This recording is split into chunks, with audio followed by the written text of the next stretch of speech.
আমি তুষার স্যার সকলকে স্বাগতম জানাচ্ছি। আজকের যে প্রশ্নটা এটা রুয়েটে আসছিল 2009-10 রিটার্ন পার্ট, এই জন্য আমাদের কোনো এমসিকিউর অপশন নাই। এটা একটা নেগেটিভ করার জন্য, নেগেটিভ মানে কি, নেগেটিভ মানে না করবো আর কি, না বোধক করে দিব। না বোধক করার সময় সবসময় মনে রাখতে হবে উইদাউট চেঞ্জিং মিনিং যাতে হয়, উইদাউট চেঞ্জিং মিনিংস, অর্থ পরিবর্তন হবে না, অর্থ পরিবর্তন হবে না, অর্থ পরিবর্তন করা যাবে না। অর্থ পরিবর্তন হয়ে গেলে, মিনিং চেঞ্জ হয়ে গেলে বাক্য নষ্ট হয়ে যাবে।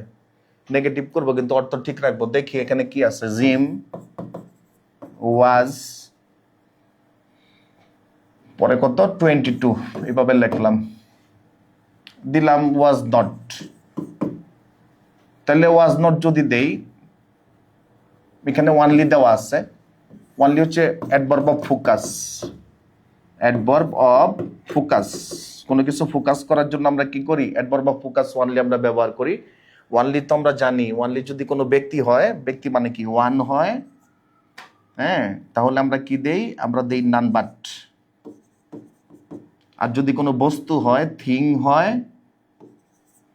তখন আমরা দেই নাথিং বাট। এখানে দেওয়া আছে বয়স, যদি বয়স হয় সেক্ষেত্রে খেয়াল রাখতে হবে এই ওয়ানলি যদি থাকে নটটা দেওয়া হবে, তারপর তার বয়স 22 বছরের অধিক না, নট মোর দেন। এটুকুই, ধন্যবাদ সকলকে।